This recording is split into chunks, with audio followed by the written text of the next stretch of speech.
नमस्कार। महाराष्ट्र विधानसभा चुनाव के परिणामों ने एक बार फिर राजनीतिक समीकरणों और समीक्षाओं का केंद्र बिंदु बना दिया है। बीजेपी के नेतृत्व वाले महायुत गठबंधन की जीत ने ये राज्य की राजनीति में स्थिरता लाने का दावा किया, लेकिन मुख्यमंत्री पद को लेकर खींचातान और चर्चा ने ये सवाल खड़ा कर दिया है कि क्या ये स्थिरता वास्तव में संभव है। एकनाथ शिंदे जो वर्तमान में कार्यवाहक मुख्यमंत्री हैं ने अपनी प्रेस कॉन्फ्रेंस में ये स्पष्ट किया है कि उन्हें मुख्यमंत्री पद की कोई लालसा नहीं है, लेकिन ये बयान सिर्फ उनके व्यक्तिगत इरादों का प्रतीक नहीं है, ये एक राजनीतिक संदेश भी है। शिंदे ने अपने शब्दों से गेंद बीजेपी के पाले में डाल दी है, लेकिन उनके बयान का अर्थ केवल ये नहीं है कि वह इस पद के लिए अड़ नहीं रहे हैं। इससे यह संकेत भी मिलता है कि शिवसेना और बीजेपी के बीच शक्ति संतुलन को लेकर गहराई में विचार किया जाना बाकी है। बीजेपी ने इस चुनाव में सबसे अधिक 132 सीटें जीतकर अपनी ताकत साबित की है। महायुत गठबंधन के अन्य दल शिवसेना और एनसीपी ने क्रमशः 57 और 41 सीटें जीती हैं। हालांकि गठबंधन के भीतर शक्ति संतुलन और नेतृत्व पर सहमति बनाना कोई आसान काम नहीं है। शिंदे की प्रेस कॉन्फ्रेंस के बाद ऐसा लगने लगा है कि बीजेपी राज्य में मुख्यमंत्री पद पर अपनी पकड़ मजबूत करने की कोशिश करेगी, लेकिन क्या यह फैसला शिवसेना और एनसीपी के बीच किसी तरह की नाराजगी को जन्म देगा?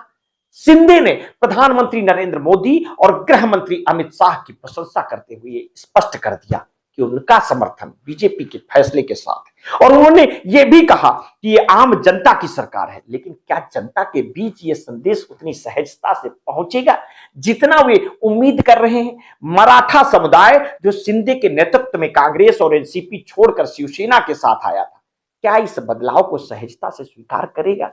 बीजेपी का नेतृत्व विशेष रूप से नरेंद्र मोदी और अमित शाह इस स्थिति में महत्वपूर्ण भूमिका निभा रहे हैं। शिंदे ने यह कहते हुए कि उनकी तरफ से कोई रुकावट नहीं है, यह संकेत दिया है कि अंतिम फैसला बीजेपी के हाथ में है। लेकिन इससे एक और सवाल उठता है, क्या बीजेपी इस निर्णय में शिवसेना और एनसीपी के समर्थन और उनकी अपेक्षाओं का ध्यान रख पाएगी?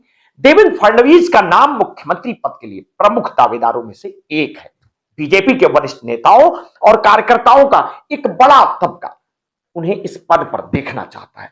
फडणवीस ने 2014 से 2019 तक मुख्यमंत्री के रूप में काम किया है और उनकी प्रशासनिक क्षमता पर कोई सवाल नहीं है, लेकिन क्या फडणवीस को फिर से मुख्यमंत्री बनाना गठबंधन में शामिल अन्य दलों के लिए सहज रहेगा? शिवसेना के भीतर से भी मुख्यमंत्री पद की मांग की गई थी, लेकिन अब वो मांग कम होती दिख रही है। क्या ये मांग वास्तव में कम हो गई है या ये केवल एक रणनीतिक चुप्पी है? बीजेपी की तरफ से ये तर्क दिया गया कि सबसे अधिक सीटें जीतने वाली पार्टी का मुख्यमंत्री होना चाहिए, लेकिन इस दावे का आधार क्या है? 2019 में बीजेपी और शिवसेना ने गठबंधन में चुनाव लड़ा था, तब मुख्यमंत्री पद को लेकर के विवाद ने इस गठबंधन को तोड़ दिया था। उस समय शिवसेना ने कांग्रेस और एनसीपी के साथ मिलकर सरकार बनाई थी। ये इतिहास बीजेपी और शिवसेना के बीच के वर्तमान समीकरणों पर क्या प्रभाव डालता है? वरिष्ठ पत्रकार सुधीर सूर्यवंशी ने एक मीडिया से बातचीत करते हुए कहा कि बीजेपी के लिए मुख्यमंत्री बनाने का रास्ता अभी भी उतना आसान नहीं है। उन्होंने इस बात पर जोर भी दिया कि शिंदे का चेहरा जो मराठा समुदाय में स्वीकार्यता का प्रतीक बन गया था, अगर हटता है तो इससे गठबंधन के भीतर असंतोष पैदा हो जाता है। मराठा समुदाय की राजनीतिक भूमिका को नजरअंदाज करना एक बड़ी गलती भी हो सकती है। इसके अलावा बीजेपी का क्षेत्रीय दलों के साथ इतिहास भी बहुत बेहतर नहीं रहा है। ऐसे में क्या यह गठबंधन स्थानीय चुनाव में चुनौतीपूर्ण साबित हो सकता है? और दूसरी ओर वरिष्ठ पत्रकार विनयादेश पांडे का मानना है कि शिंदे की प्रेस कॉन्फ्रेंस के बाद बीजेपी के लिए राह आसान हो गई है। उनका कहना है कि अब प्रधानमंत्री मोदी और अमित शाह तय करेंगे कि महाराष्ट्र में किस फार्मूले के साथ आगे बढ़ना है। लेकिन यह सवाल भी उठता है, क्या यह फार्मूला गठबंधन के सभी दलों को स्वीकार होगा? महाराष्ट्र की राजनीति में मुख्यमंत्री पद को लेकर चल रही खींचातान केवल एक पद की बात नहीं है, यह सत्ता के बंटवारे और राजनीतिक महत्वाकांक्षाओं का प्रतीक है। शिंदे का बयान कि मैं नाराज होने वाले लोगों में से नहीं हूं, एक तरफ उन्हें एक सहज नेता के रूप में प्रस्तुत करता है और दूसरी तरफ ये संकेत भी देता है कि वो अपनी राजनीतिक भूमिका को लेकर के सतर्क है। बीजेपी ने भले ही इस चुनाव में बड़ी जीत दर्ज की हो, लेकिन शिवसेना और एनसीपी जैसी सहयोगी दलों की भूमिका को नजरअंदाज करना संभव नहीं है। चुनावी समीकरण और गठबंधन की राजनीति में संख्या बल से अधिक महत्वपूर्ण विश्वास और सामंजस्य है। क्या बीजेपी इस विश्वास और सामंजस्य को बनाए रख पाएगी?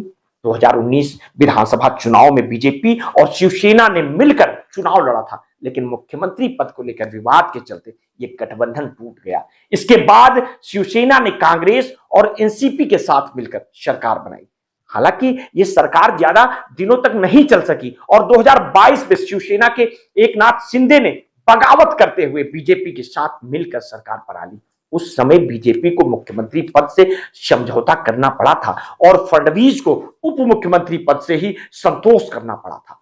क्या इस बार बीजेपी अपने गठबंधन के भीतर संतुलन बनाए रख पाएगी या फिर सत्ता की राजनीति में यह गठबंधन भी अन्य गठबंधनों की तरह स्थिर साबित होगा?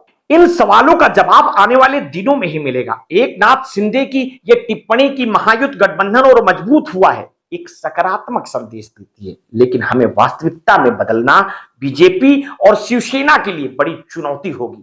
महायुत सरकार ने लाडली बहन योजना जैसे कदम उठाए हैं जो जनता के बीच लोकप्रिय हुए, लेकिन क्या ऐसी योजनाएं गठबंधन के भीतर असंतोष को कम कर सकती हैं? शिंदे का बयान कि मैं मुख्यमंत्री नहीं समझता था, मैंने 2.5 साल कार्यकर्ता के रूप में काम किया, एक विनम्र नेता की छवि पेश करता है, लेकिन क्या ये छवि उन्हें लंबे समय तक जनता और गठबंधन के भीतर स्वीकार्यता दिला पाएगी? चुनावी परिणामों के बाद महागठबंधन के भीतर शक्ति संतुलन को लेकर सवाल उठना स्वाभाविक है। महायुत सरकार को न केवल सरकार बनाने की प्रक्रिया में बल्कि इसे स्थिर रखने में भी चुनौतियों का सामना करना पड़ेगा। महाराष्ट्र की राजनीति में यह देखना दिलचस्प होगा कि क्या बीजेपी और शिवसेना मिलकर इस स्थिति को संभाल पाएंगे या फिर यह गठबंधन भी बीते गठबंधनों की तरह सत्ता संघर्ष का शिकार होगा। बीजेपी और शिवसेना के बीच मुख्यमंत्री पद को लेकर यह खींचातान न केवल महाराष्ट्र की राजनीति को बल्कि राष्ट्रीय राजनीति को भी प्रभावित करेगी। क्या बीजेपी महाराष्ट्र में अपनी स्थिति को मजबूत करने में सफल होगी या फिर यह गठबंधन सत्ता संघर्ष की भेंट चढ़ जाएगा? आने वाले दिन में इन सवालों का जवाब जरूर मिलेगा, लेकिन आपके मस्तिष्क में क्या चल रहा है? अपनी प्रतिक्रिया हमें वीडियो के कमेंट बॉक्स में अवश्य दीजिएगा। आपने अगर अभी तक हमारे इस चैनल को सब्सक्राइब नहीं किया है तो तत्काल कर लीजिए, और अगर आपको हमारी स्टोरी अच्छी लगा करे तो अपने मित्र शुभचिंतकों में इसे शेयर कर दिया करिए। अपना ध्यान रखिए। बहुत बहुत धन्यवाद। साधुवाद।